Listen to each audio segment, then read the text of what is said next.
Dostlar, hamıya salam, hər vaxtınız xeyir olsun. Ümidvaram ki, yaxşısınız, ümidvaram ki, hər şey qaydasındadır. Çox ağır bir həftə oldu, çox ağır bir həftəni yola verdik. Komandamız və əzəli rəqibimiz olan Real Madrid bu həftə doğrudan da çox çətin oyunlar qarşısındaydılar və çətin sınaqdan keçdilər. Başlayaq. İlk öncə Barcelona Alaves oyunu haqqında danışmaq istəyirəm. Daha doğrusu bu oyuna çox da yüklənmək istəməzdim. Sadəcə olaraq qısa məlumatlar vermək istəyərdim.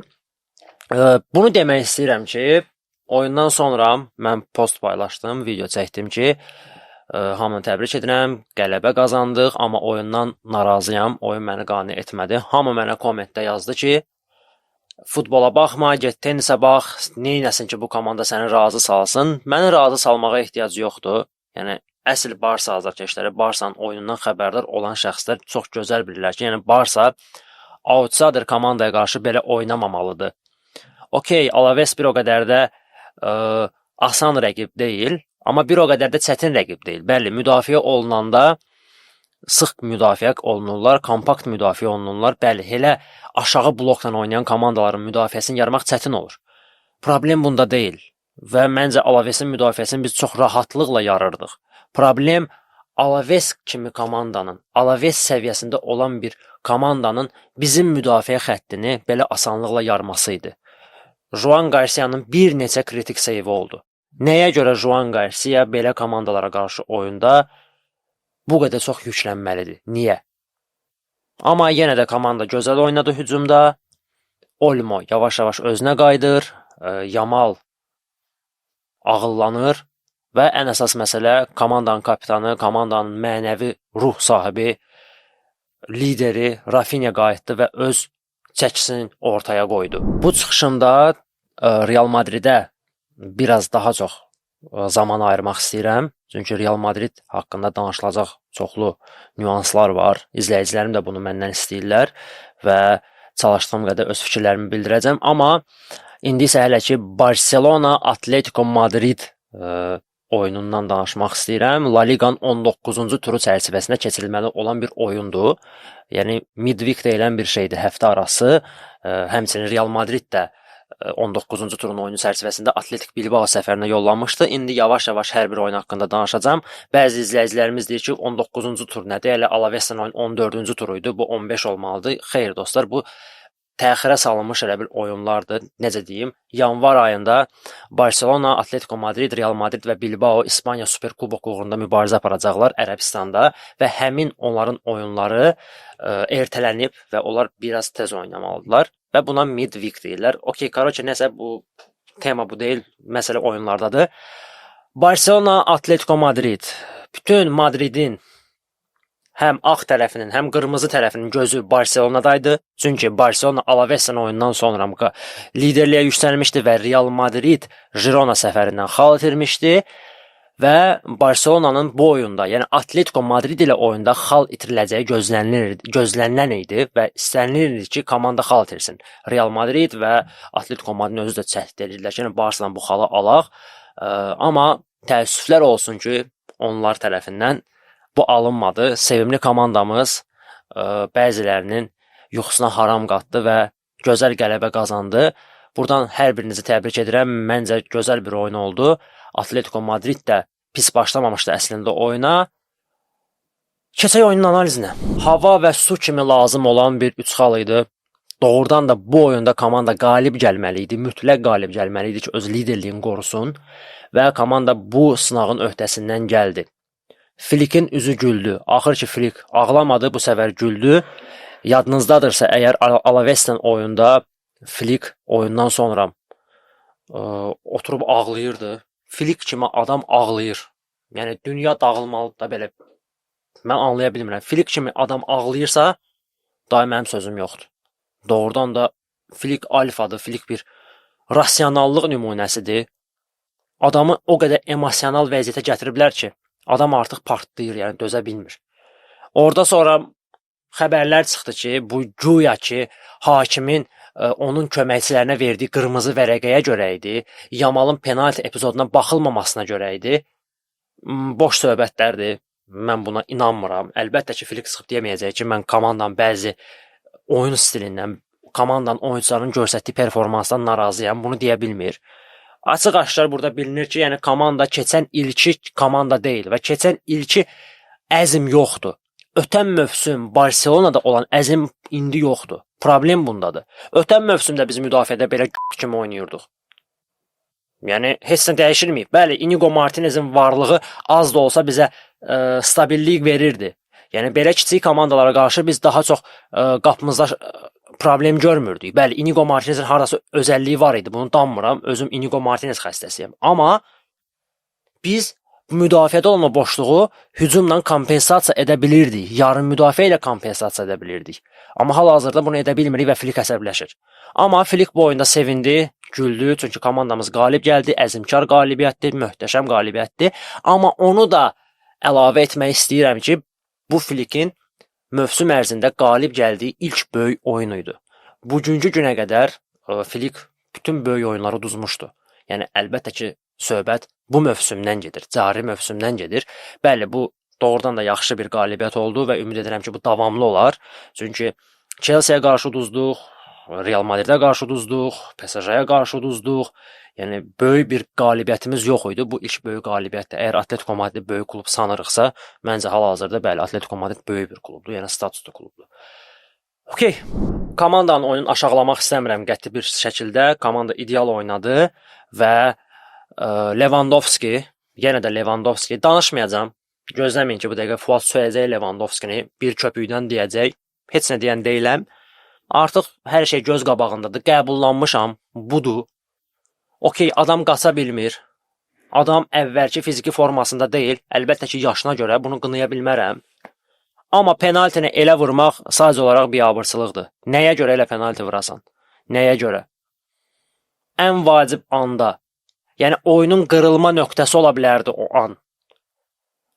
45 plusda Barcelona önə keçsəydi, ikinci hissəyə biz çox rahat şəkildə çıxa bilərdik. Amma çox emosional və belə təhlükə hiss edərək ikinci hissəyə çıxmışdı komanda. Yəni Lewandowski belə şansları dəyərləndirməlidir. Yəni mən burada oturub Bakıdan, qabağımda bizonla, qabağımda mikrofonla mən belə rahat Lewandowskiyə məsləhət verməyim düzgün deyil. Valla düzgün deyil, adama gülərlər. Adamın 1000-ə yaxın qolu var. Amma yəni belə şansları əldən vermək olmaz. Simeone məsələsi. Simeone bu oyunda Barsanın qələbə qazanması üçün heç də Flickdən az iş görmədi. İndi təəccüblənə bilərsiniz. Doğrudan da yəni Simeone oyundan öncə tam başqa bir heyətlə çıxdı. Yəni mən belə rotasiyalar gözləmirdim. Hücumu tam başqa cür təsəvvür edirdim.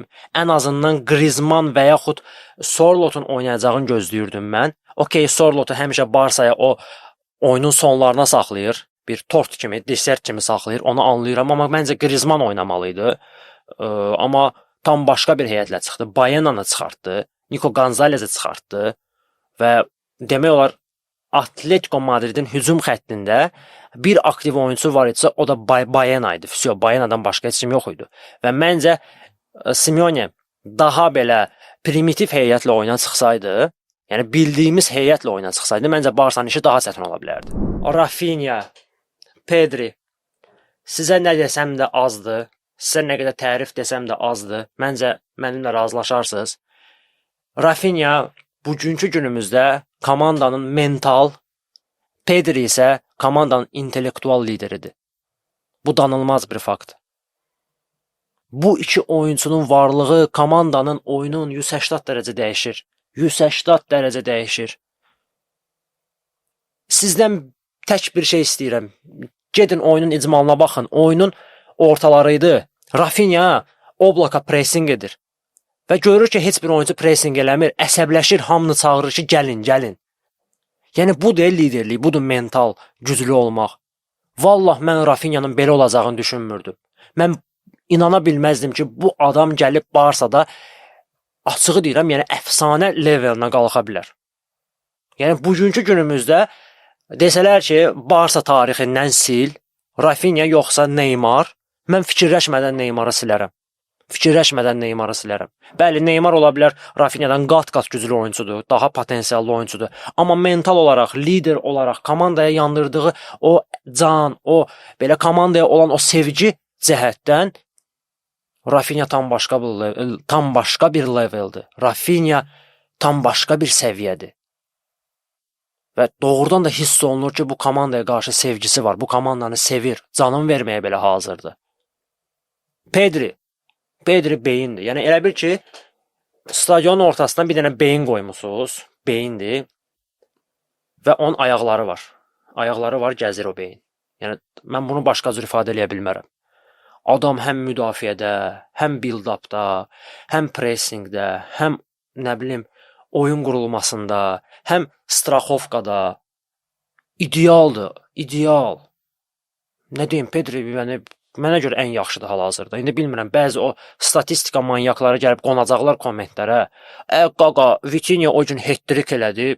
Valla, yəni Vitinhanın hat-trick eləməyə yaxşıdır. Vitinhanı aşağılamaq istəmirəm, amma Pedrinin göstərdiyi o intellektual futbol, o hərəkətlər, o dönüşlər, o bədən hərəkətləri, o topla rəftarı, yəni adama həzz verir. Yəni indi mən bunu burada danışıram, tüklərim biz-biz olur. Doğrudan da həzz alıram mən onun oyunundan. Mən bunu belə qabarıq şəkildə həmişə deyə bilmirəm. Deyəcəklər ki, deyəcəksən də sən bunu Barsa azar keçsən. Əlbəttə ki, bunu deməlisən. Amma misal üçün də Valverde deyirlər ki, Pedri'dən üstündür. Yəni Valverde'nin oyununa baxıb mən o ləzzəti ala bilmirəm. Əgər siz Valverde'nin oyunundan o ləzzəti ala bilirsinizsə, daha sözüm yoxdur. Bəli, Valverde'nin siz zərbələrindən o ləzzəti ala bilərsiniz. Adamın zərbələri möhtəşəmdir. Yəni bugünkü günümüzdə bəlkə də futbol tarixində onun kimi zərbə vuran mən oyunçu görməmişəm. Elə bil raketdən çıxır. Yəni elə bil bomba atır adam. O başqa məsələ. Amma sırf intellekt olaraq, sırf beyin olaraq, sırf əsl belə bildiyiniz o mərkəz yarım müdafiəçisinin verdiyi vibe olaraq Pedri'dən yaxşısı yoxdur. Yamal, artıq dərəcədə səndən xahiş edirəm. Nə bilim, İspan dilində xahiş nə idi? Por favor, nə bilim, lüboy bir şey, pajalosta, please, oyundan sonra və yaxud məşqlərdən sonra qal, o boş qapıya zərbələr vur, xahiş edirəm. O boş qapıya zərbələr vur, o realizasiyanı biraz düzəlt. Adamın hər şeyi var, driblingi var, skillsləri var, texnikası var, bədən hərəkətləri var. İdeal bir oyuncudur. İdeal bir hücum quran bir oyuncudur. İdeal bir wingerdir. Amma gəl ki, bitiricilik sıfıra bərabərdir. Sıfıra bərabərdir. Demirəm, hər zərbəsi qol olmalıdır. Amma heç olmasa bu vurduğu 10 zərbədən bir 5-6-sı qapıya getməlidir. Bu qapıcı çıxarmalıdır topu. Yadınızdadırsa ötən mövsüm Interlə oyunlarda Zomer necə toplarını çıxarırdı onun. Yəni deməli adamda var da, qabında nəsə var. Yəni ölü yeri bir 2-3 dənə zərbə Zomer tərəfindən dəf olundu. Yəni qapıya gedən zərbə. Hal-hazırda Yamalın realizasiyası bərbad vəziyyətdədir. Bir dənə girin onun videolarına baxın, icmallara baxın. Doğrudan adam qapıya düşə bilmir. Hər şey zordur, dribling zor, asistlər zor, qapıya düşə bilmir. Bilmirəm nədir problem. Məşq elə Yamal, məşq elə bu qızların, bu xalaların başını bıraq, brat. Dani Olmo. Gəlin, biraz yaxın oturun, gəlin. Bu Dani Olmonu pisləyənlər hardadır? Bilirəm, yenə də pisləyəcəksiniz. Mən bir ay əvvəl deyəndə ki, bu Dani Olmonu pisləmək olmaz. Bu Dani Olmo elə belə oyuncu deyil. Bu Olmonun qanında Barsanın DNK-sı var. Bu adam, yəni antikvar bir AMF-dir. Demirəm ha, dünyanın ən yaxşı AMF-idir. Bu o demək deyil. Amma bu adam tam qəribə bir oyuncudur. Tam başqa bir beyində bir oyuncudur. Və bu adam Barsaya oturur da bugünkü günümüzdə. Ola bilər, formda olmaya bilər. Yaxşı vəziyyətdə olmaya bilər. Bu normal bir şeydir, insandır. Amma görürsünüz, yavaş-yavaş özünə gəlir. Açığı deyirəm, Fermini çox bəyənirəm və Fermin çox underrated oyuncudur. Mən ötən çıxışda demişdim ki, hal-hazırda onun dəyəri bilinmir futbol dünyasında. Amma Olmonun prime'ı, yəni Olmonun prime'ı dəhşət bir şey ola bilər. Yəni Fermin ondan bacarmaz. Bunu açıq şəkildə sizə deyirəm. Olmonun prime'ı tam başqadır. Prosta yazığa zədələr imkan vermir. Adam qol vurdu, komandaya demək olar, 3 xalı o gətirdi. Mən açıq deyəcəm. Alaves'dən oyunda da partlatdı, 2 qol vurmuşdu. Artıq görürsən ki, topla da yaxşı rəftar edir, oyunu yaxşı qurur, az top itkisinə məruz qalır. Yəni inkişaf var, özünə qayıtmağa başlayır. Qol vurdu, zədə aldı. Özünə nə zədə aldı, çiyini çıxdı, bir ay olmayacaq. Ya bu adam çox bəxtsiz bir oyuncudur. Ümumiyyətlə bizdə AMF-lərdə bəxtsizlik var. nə bilim, Fermin bomba başladı, zədə aldı. İkinci zədəsidir mövsüm ərzində. Olmon bilmirəm neçənci zədəsidir. Olmonun tək bir mənfi xüsusiyyəti var, o da xrustal olmasıdır. Çox xrustal oyuncudur. Yəni bu da artıq genetikdir. Bu artıq yəni bütün futbol dünyasında bilinir. Hamı bilirdi ki, bu belədir. Hətta o Barsaya gələndə belə bəzi jurnalistlər bildirdilər ki, yəni siz xrustal bir oyuncu alırsınız. Yəni Barsa bunu bilirdi. Leipzigdə də o elə idi. Əminliklə sizə deyirəm. Adam özdə belə, necə deyim, o uzun müddətli zədələr almır. Həmişə belə bax qısa zədələr alır. 2 həftə, 1 ay, 2 həftə, 1 ay. Bax belə olmur vəsə. Amma çox tez alır. Və bu onun karyerasına mənfi təsir göstərir. Olmo, sənə güvənirik, tez sağal. Ümumiyyətlə bütün Barsa oyunçularına uğurlar arzu edirəm. Ən əsası zədəlilərin tez bir zamanda qayıtmasını istəyirəm. Araujo'dan başqa. Araujo gözümə görsənmə, qardaşımsan gözümə görsənmə. Yəni doğrudan da insanda empatiya hissi bir yaxşı bir şeydir. Adamın yazığı gəlir, nəyə gəlir? O gün bir dənə video baxırdım. Rus futbol ekspertləri danışırdı. Bir Atletico Madrid azarkeşidir. Adını indi çəkmirəm. Bəlkə kimsə tanıyar, tanımaz. Bu deyir, mənim yazığım gəlir ona. Belə pis oluram insani cəhətdən. Digər bir spiker, digər bir ekspert deyir ki, valla deyir, yazığı gəlinəsi şey deyil, yox, adam deyil. Adam milyonlar alır. Adam dünyanın ən yaxşı komandasında oynayır. Sən bunun məsuliyyətini hiss eləməlisən, başına dönüm. Sən qolunda o kapitanlığın, o məsuliyyətini görməlisən. Bilməlisən ki, mən hansı klubun kapitanıyam.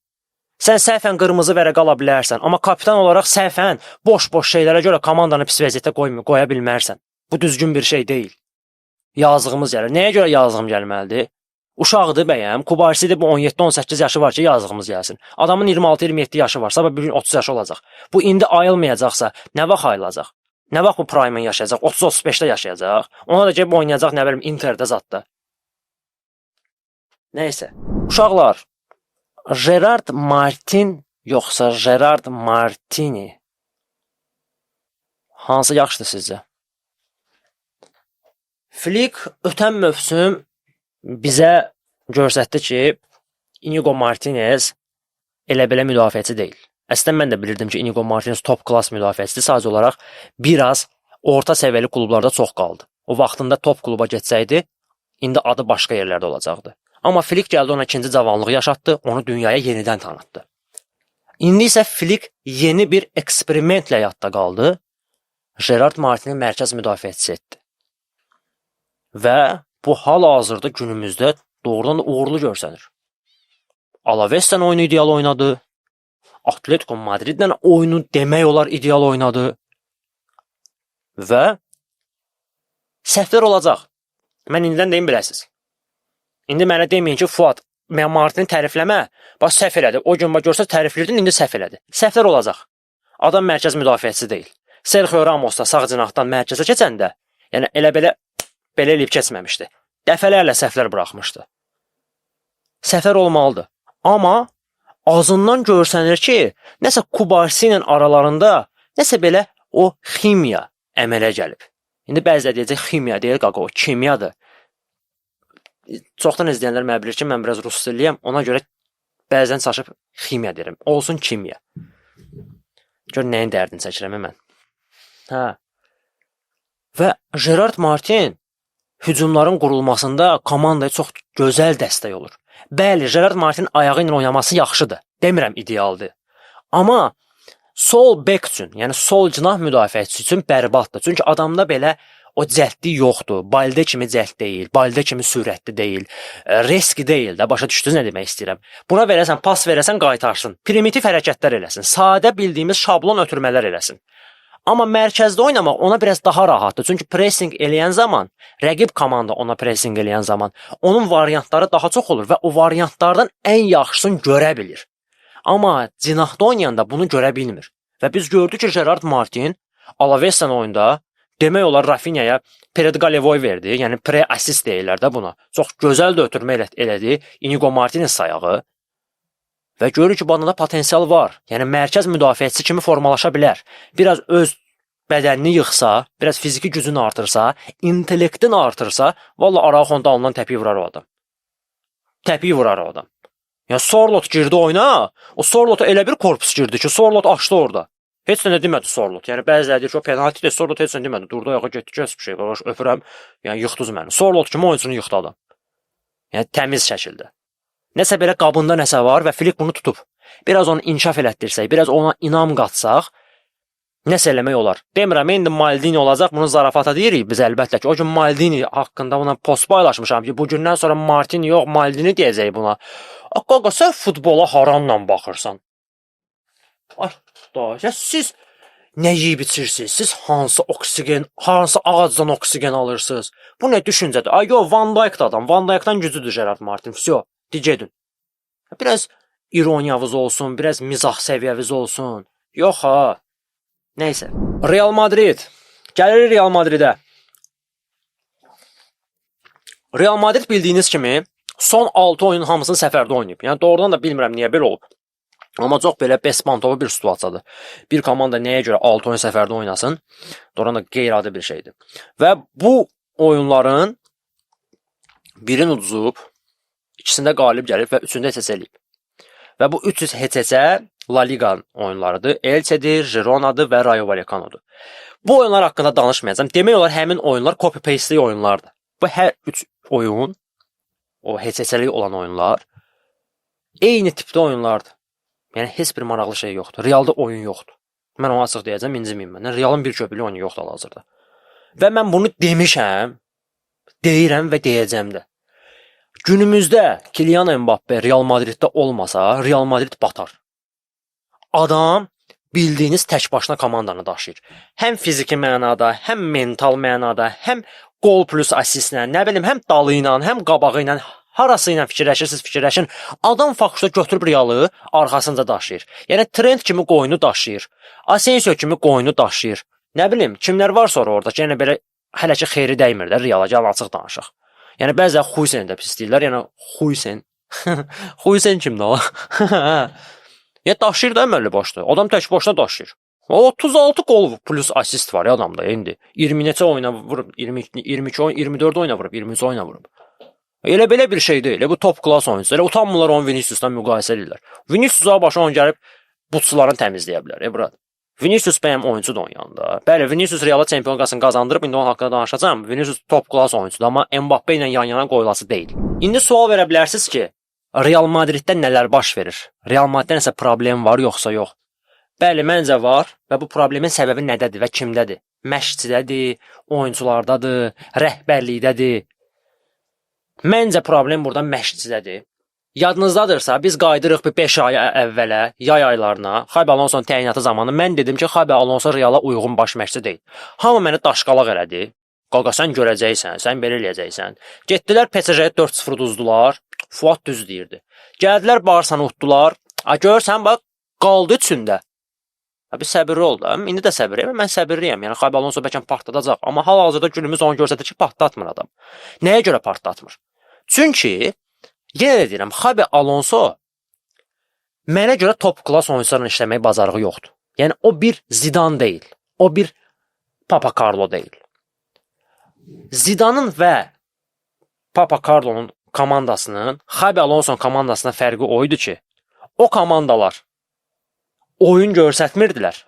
Gözəl futbol oynatmırdılar, amma gözəl kuboklar qazanırdılar. Amma Xabi Alonso gözəl futbol oynatmaq istəyir. Özün Barcelona'ya oxşatmaq istəyir. Amma alınmır. Və həmçinin kuboklar qazanmaq istəyir. Real Madrid özün Barcelona'ya oxşatmalı deyil.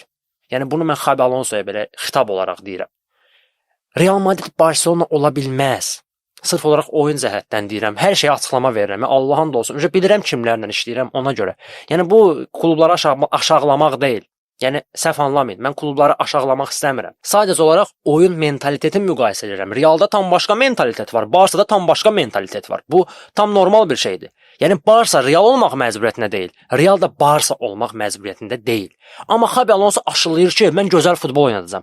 Qardaşım, Real'a gözəl futbol yaraşmır. Gözəl futbol Real oynayıb indi bəlkə 80-da, 90-da mən onları görməmişəm. Amma mənim gördüyüm tək Real var idi ki, 2011-2012 Realı. Mourinho'nun o əks hücum Realı. O Kakalı, nə bilim, Ronaldo'lu, Benzemalı, Higuainli, Granero, Albiol, nə bilim, hamı. Yəni var da Özli, Di Maria'sı. Amma o Real gözəl futbol oynayırdı. Əks hücum komandası idi. Amma indiki o Real deyil.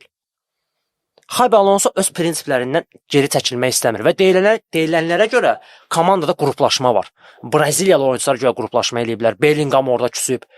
Və problem bilirsiniz nədir? Leverkusen kimi komandada sadə oğlanlarla, no-name oyunçularla oynayan Xabi Alonso onları bir ulduz elədi. Və Xabi Alonso dedi ki, "Aba, mən sizi ulduz eləmişəm, ay göt yığını. Ağıllı olun." Amma bura gəlib o ulduzların arasına. Başa düşdünüz nə demək istəyirəm? Yəni Vinicius'un Çempionlar Liqası Xabi Alonso'nun Çempionlar Liqasından çoxdur. Nə mənada? Yəni qazandırdıqda tək başına qazandırdığı.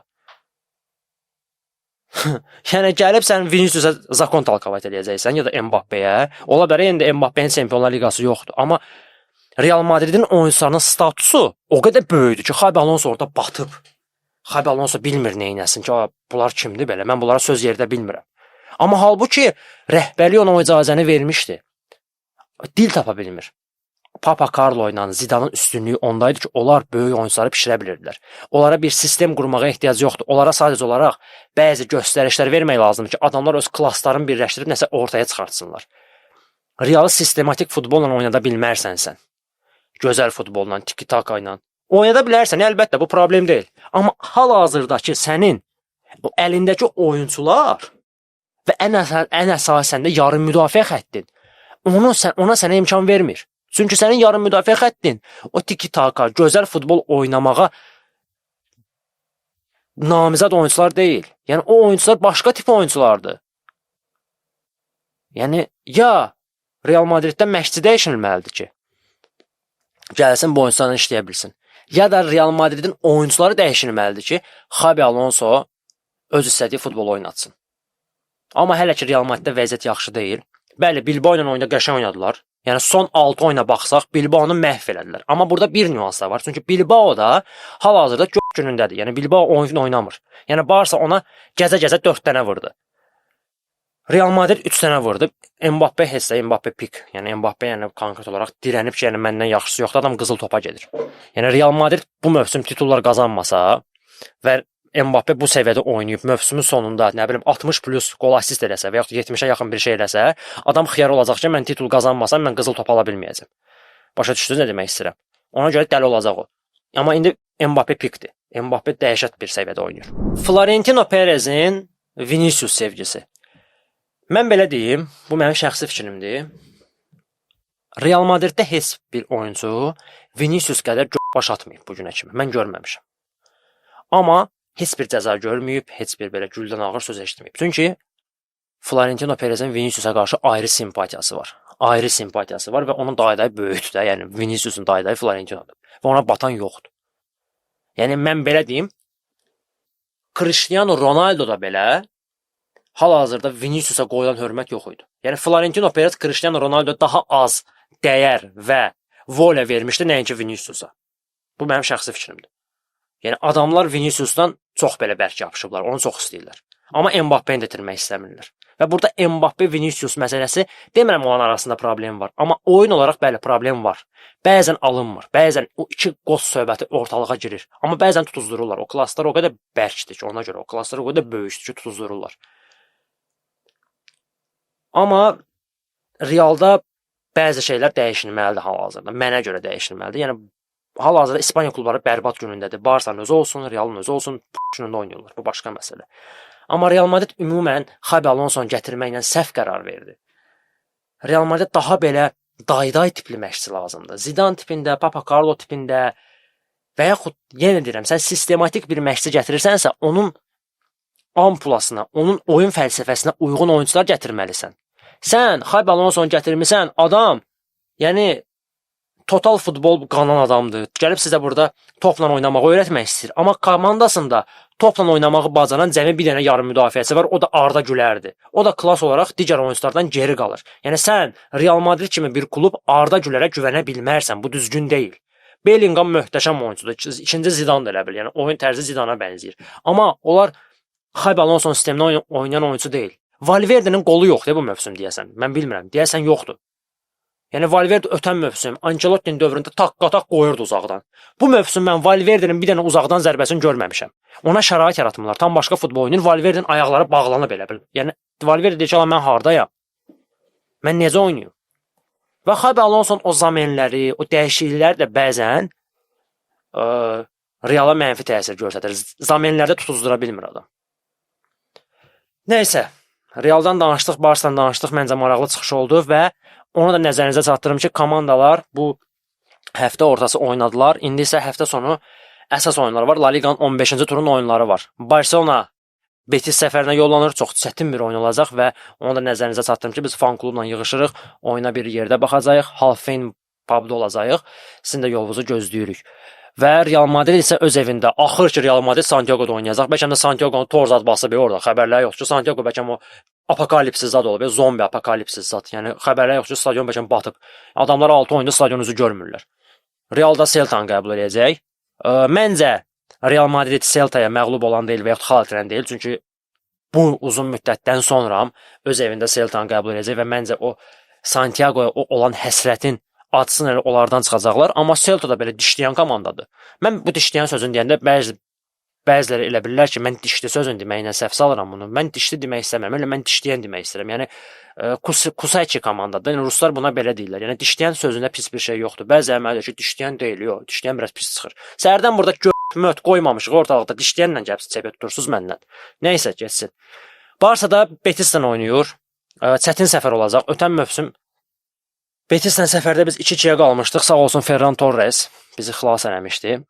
Yəni Betis səfəri əslində Barsa üçün həmişə rahat olurdu. Yəni Messi'nin dönəmlərində yadıma gəlir ki, Barsa gedirdi orada dakika paraşüt zat. Yəni Betis həmişə qazlayırdıq biz.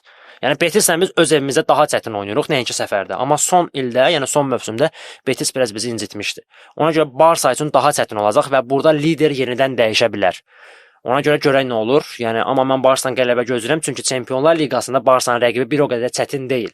Eintrachtı öz evimizdə qəbul edirik və alınası bir revanşımız var Eintrachtdan və bu alınmalıdır. Almasalar minəcəm bunları.